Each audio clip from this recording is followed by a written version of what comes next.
हम आरक्षण छोड़ने जा रहे हैं। जो जातियां, जो लोग इतना टाइम से पीछे रह गए हैं बराबरी की रेस से, हम उनको मौका देते हैं। तो पहले अपना बड़ा दिल वो करें। हर चीज़ की उम्मीद हमसे क्यों कहते हैं? करके ज़्यादा देर नहीं चलेगा, क्योंकि वो चीज़ें, ये जो डिवीजन क्रिएट करना है, हमें जिस तरीके से हम जैसे लोग जो पढ़ के आ गए हैं, जो विरोध अपना दर्ज कराते हैं, सरकार की पोल पट्टी खोलते हैं हमारा मुंह बंद करने के लिए। हमारा मुंह तो बंद होने से रहा। वो जो दलाल गुलाम सांसद भाजपा में बैठे हैं ना, वो असली फायदा उठा रहे हैं। उनको बोलो हिम्मत है, मैं बार बार कहती हूँ, आरक्षण का फायदा मत उठाओ, दूसरे का हक अधिकार मत खाओ, ये सीटें छोड़ो, इस्तीफा दो, अनारक्षित सीटों से लड़ो और बोलो कि जो लोग पीछे रह चुके हैं इस बराबरी की रेस में वो लोग आए। अब ये आरक्षित सीटों से एमएलए, एमपी, मिनिस्टर लेवल, जो भी जिस लेवल तक जाना है वो बनेंगे, हम नहीं बनेंगे।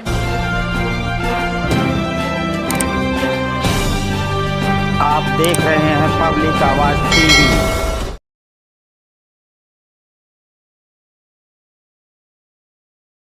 क्या जो होता है आप लोगों को तो छोड़ देना चाहिए ना। 3000 साल वाले पहले छोड़ेंगे या अभी हम लोग फर्स्ट जनरेशन पहले छोड़ेंगे? पहले उनको बोलो जिनके दादा बाबा सब ने कब्जा किया हुआ है, पहले उनका दायित्व बनता है कि वो खुद से बोले मैं आरक्षण छोड़ता हूँ। हम आरक्षण छोड़ने जा रहे हैं। जो जातियाँ, जो लोग इतना टाइम से पीछे रह गए हैं बराबरी की रेस से, हम उनको मौका देते हैं। तो पहले अपना बड़ा दिल वो करें। हर चीज़ की उम्मीद हमसे क्यों करते हैं? क्योंकि हम संभाले नहीं जा रहे। हम कोई 10-20 लोग जो पढ़ के इस तरीके से आ रहे हैं, सवाल करें, बर्दाश्त नहीं हो रहा। तो पहले जाओ वैदिक आरक्षण छोड़ो।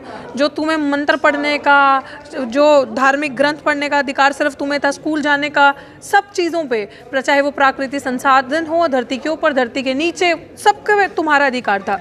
सो पहले तुम वो सारी चीज़ें छोड़ो और बोलो कि आज से हम छोड़ रहे हैं, फिर हमसे बात करना।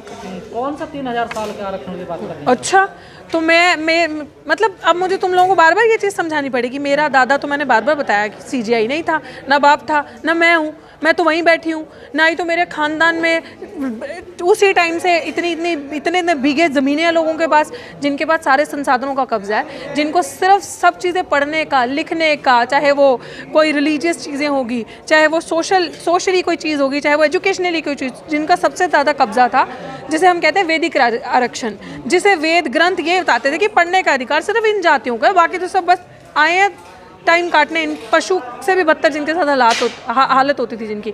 तो जिन लोगों ने कब्जा करके हमारे साथ हकमारी करी, हमारे साथ ठगी करी, हमारे सारी चीज़ों को, जो फेयर डिस्ट्रीब्यूशन ऑफ रिसोर्सेज होने चाहिए थे, वो सारी चीज़ें मारी। उन लोगों को मैं कह रही हूँ कि पहले हमारी हिस्सेदारी दो, हमारी जितनी संख्या उसके हिसाब से, देन गेट आउट। जितना तुम्हारा तुम्हें मिल जाएगा। तो आप नहीं चाहते जो लोग वंचित रह गए हैं वो भी आगे आए? अरे अभी आप कहाँ पे आए हैं? जो लोग वंचित रह गए हैं, ये सरकार की जिम्मेदारी बनती है कि उन्हें वंचित सरकार ने किया है। अपने अपने पॉलिटिकल एजेंडा सेट करके उनके लिए जो स्पेशल कंपोनेंट्स प्लान्स थे, उनके लिए जो स्पेशल स्कॉलरशिप थे, उनके लिए जो पढ़ाने के लिए, उनको आगे बढ़ाने के लिए जो पॉलिसीज, फ्री एजुकेशन होनी चाहिए थी टिल हायर एजुकेशन, सरकार ने वो नहीं दी। सरकार ने उनको, कहते हैं ना, अंग्रेज करते थे डिवाइड एंड रूल, इन्होंने डाइवर्ट, डिवाइड एंड रूल किया। डाइवर्ट करके ताकि आप सड़कों पर रहो, सारी सरकारी नौकरियां ले ली, सारे सरकारी इंस्टीट्यूशन को प्राइवेट कर दिया। भाई कितनी बड़ी गला फाड़ फाड़ के आपको बताएं कि जब रिजर्वेशन तो प्राइवेट सेक्टर्स में होगी ना, और रिजर्वेशन कोई गरीब को अमीर करने की योजना नहीं है। रिजर्वेशन आप जहां पे खड़े हैं, अगर आप पढ़ के आ रहे हैं, आप एजुकेशन अगर आपके पास है, बेसिक एजुकेशन 12वीं पास, उसके ऊपर पहुंच रहे हैं, तो आप जाके जॉब्स ले सकते हैं। हर एक स्पेसिफिक क्राइटेरिया जो जिस जॉब के लिए, जब पढ़ोगे ही नहीं, जैसे हमारा जो समाज जिसके बीच में हमसे लड़ाया जा रहा है, जिसे कहा जा रहा है कि ये सबसे ज़्यादा रिसीविंग एंड पे है, सबसे ज़्यादा हाशिए पे है, उसको अपॉर्चुनिटीज़ कितनी दी सरकार ने? उसके लिए कितने ऐसे स्कूल्स बनाए, कितने ऐसे कॉलेजेस बनाए जहाँ पे फ्री वो पढ़ेंगे, कितने इंस्टीट्यूशन। मैं तो कहती हूँ अशोका यूनिवर्सिटी बनाई ना, कितने कितने बड़े बड़े लोगों का पैसा लगा है, दोनों उसमें उनको रिजर्वेशन। जितने प्राइवेट सेक्टर है रिजर्वेशन दो। उनके बच्चों को बोलो कि इस प्राइवेट सेक्टर में जब तक आपका अपलिफ्टमेंट नहीं हो जाता, जब तक आपकी जनरेशन पॉपुलेशन जो बच्चे आ रहे हैं पढ़ के बराबरी की रेस में नहीं आ जाते, तब तक इनको फ्री यहाँ पे रखा जाएगा, पढ़ाया जाएगा। मौका नहीं दे रहे ना उनको, सारी मलाई आप लोग खा रहे हैं। देखिए, दिस इज शीर नॉनसेंस। सारी मलाई अगर कोई खा रहा है ना, तो ये सो कॉल्ड जो मनुवादी, जो एक तबका जिसने सदियों से हम पे राज किया, वो खा रहे हैं। उनको आरक्षण भी चाहिए, पहले 100 साल का आरक्षण चाहिए, वैदिक आरक्षण, उसके बाद पूरा 100 साल, मतलब 100% आरक्षण मिला। वैदिक आरक्षण तब तो कोई हिस्सेदारी थी ना, मेरे दादा मम्मी पापा परदादा तब तो नहीं पढ़ते थे ना, अधिकारी नहीं था। मंदिर तक जाने का अधिकार नहीं था, वेद ग्रंथ सुनने का अधिकार नहीं था। सुनोगे तो कानों में शीशा पिघला के डाल दिया जाएगा। तो ध्यान से समझना, आज के बाद आप मुझे ये सवाल बार बार नहीं करोगे कि हम डिवीजन क्रिएट करें, नहीं, आपको सुनना है, आपको उनके बदला लिया जाएगा। हम बदला नहीं ले रहे, ये नॉनसेंस है। कौन बदला ले रहे हैं? हम कभी कभी अपने भाई को, अपने परिवार को कोई मारता है? वो हमें डिवीजन क्रिएट करने की कोशिश कर रहे हैं। जिन्होंने 100% का आरक्षण लिया, 100% आरक्षण 3000 साल, उनसे तो आप सवाल नहीं करेंगे। है दम तो जाके पूछिए ना उनसे कि आपका कैसे कब्जा था, कैसे आपका बच्चा, पूरा सुप्रीम कोर्ट पे कब्जा उनका, हर एक चीज, सारे संसाधनों पे कब्जा, ब्यूरोक्रेसी पे कब्जा उनका। भी आपने सुना बिहार में कितने ब्यूरोक्रेट्स हैं, सिर्फ एक भूमिहार जाति से सारे के सारे। क्यों? हम कहाँ पे हैं? हमारे लोग कहाँ पे हैं? कितने चमार समाज के, कितने दूसरी जातियों के वहां पे बैठे हैं? सो ये सवाल बिल्कुल बेबुनियाद सवाल है कि एक जाति दूसरी जाति का रिजर्वेशन खा गई। जस्ट दैट कि आपने, आरोप तो आपके भाई लगा रहे हैं। बिल्कुल नहीं लगा रहे। उनके बीच में जो घुसपैठिए बन के बैठे हैं, उनके बीच में तो आरएसएस वाले आज जो बड़े हितैषी बन गए। जब हमारी बहन बेटी की इज्जत लूटी जाती है, जब हमें मारा जाता है, जब हमारा समाज जो सबसे हाशिए पे, अभी उत्तर प्रदेश की घटना हुई थी, जब हमारे समाज की बच्ची के साथ अत्याचार, बलात्कार हुआ, इन्हीं के लोग करते हैं। और यही लोग आज हमारे लोगों को आके बरगला रहे हैं। ये लोग तब कहाँ थे जब हमारी बेटियों का रेप होता है? तब कहाँ थे जब हमारा अपहरण होता है, जब हमें हमारे साथ मोलेस्टेशन होती है, हमें मारा जाता है? तब लोग, ये लोग कहाँ होते हैं? आज जब हमारे अंदर फूट डालना है और राजनीति करनी है, हमें तोड़ना है आपसी भाईचारे को, तब आप ये बकवास कर रहे हो। और वो जो लोग भड़का रहे हैं, वो मैं कह रही हूँ हमारा समाज है, हमारे अपने लोग हैं। टाइम हो सकता है 10 दिन लगे, 20 दिन लगे। और सरकार को समझ में आ गई 21 अगस्त के बाद कि ये नौटंकी, ये ड्रामा चलने नहीं वाला। हमारा जो समाज थोड़ा सा बोल रहा है, उसको भी समझ आ जाएगी जब प्रैक्टिकली हम एक जगह बैठ के बात करेंगे, आपस में विमर्श करेंगे। क्योंकि उन्होंने विमर्श नहीं किया, हम पे थोप दिया, हमें डराने के लिए, हमारा पेशेंस और वाटर चेक करने के लिए तापमान कितना गर्म है। तो ये जो ड्रामा ये क्रिएट करते हैं, ये ज़्यादा देर नहीं चलेगा। क्योंकि वो चीज़ें, ये जो डिवीजन क्रिएट करना है, हमें जिस तरीके से हम जैसे लोग जो पढ़ के आ गए हैं, जो विरोध अपना दर्ज कराते हैं, सरकार की पोल पट्टी खोलते हैं हमारा मुंह बंद करने के लिए। हमारा मुंह तो बंद होने से रहा। मुझ जैसे पता नहीं कितने अलग अलग जगहों पे पड़े हैं। एंड आई थिंक लोग तो लड़ाई लड़ रहे हैं, लेकिन जो आरक्षण का फायदा उठा रहे हैं वो तो बीवी में, टीवी में मस्त हैं, वो तो निकलते नहीं बाहर सड़कों पे। आरक्षण का फायदा जो उठा रहे हैं ना असल मायने में, तो वो जो दलाल, गुलाम, सांसद भाजपा में बैठे हैं ना, वो असली फायदा उठा रहे हैं। उनको बोलो, हिम्मत है, मैं बार बार कहती हूँ, आरक्षण का फायदा मत उठाओ, दूसरे का हक अधिकार मत खाओ, ये सीटें छोड़ो, इस्तीफा दो, अनारक्षित सीटों से लड़ो और बोलो कि जो लोग पीछे रह चुके हैं इस बराबरी की रेस में, वो लोग आए। अब ये आरक्षित सीटों से एमएलए, एमपी, मिनिस्टर लेवल, जो भी जिस लेवल तक जाना है वो बनेंगे, हम नहीं बनेंगे। क्रिमिनल लागू हो? नहीं, वो उस लेवल पे लागू हो जहाँ पे ये पॉलिटिकल एजेंडा आपने सेट करना है पॉलिटिक्स में, जहाँ पे बिल्कुल जहाँ पे ये देखते हैं ना भाजपा कि ये बंदा, इसके पीछे कितनी वोट बैंक है, जो वोट बैंक के नजरिए से देखते हैं, वहाँ पे लागू हो, वहाँ पे करो, वहाँ पे उनको हटाओ।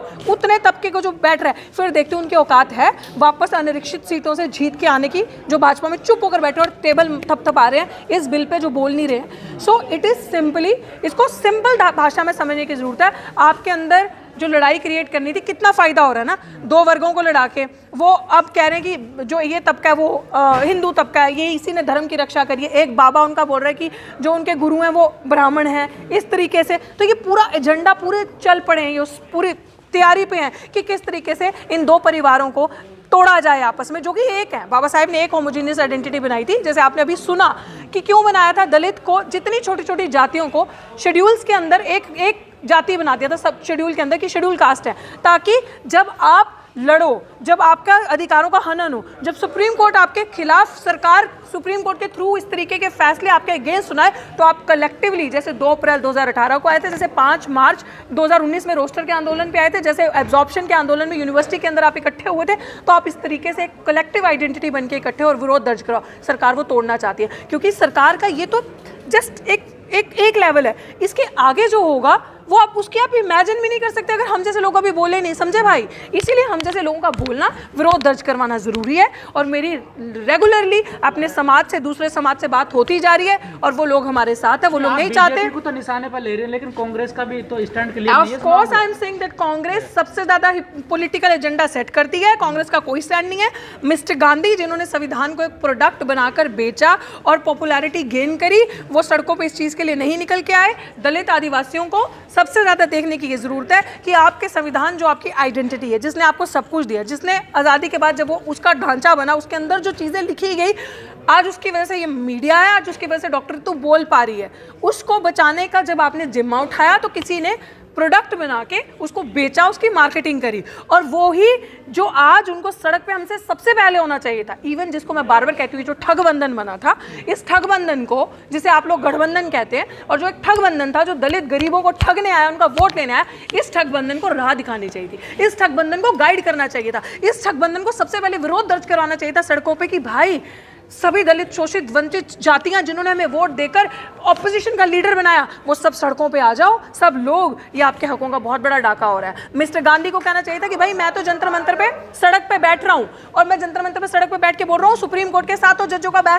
फैसला गलत है, और इस फैसले के अगेंस्ट मैं हूं, और ये फैसला सिर्फ डिवीजन करने का है, हम सब एक आइडेंटिटी और दलितों के साथ हम लागू करेंगे इसको, बहुत अच्छा फैसला। मैं वही तो बोल रही हूँ, यहीं से खुद के अंदर ही सॉलिडारिटी नहीं है, खुद के अंदर ही नहीं पता ना क्या है, क्योंकि कभी भी हमारे हितैषी तो रही नहीं ना, कभी भी हमें तो सिर्फ वोट बैंक के तरीके से सोचा है, तो हमारा कभी सोचा ही नहीं उस लेवल पे। तो अगर हमारा सोचते उस लेवल पे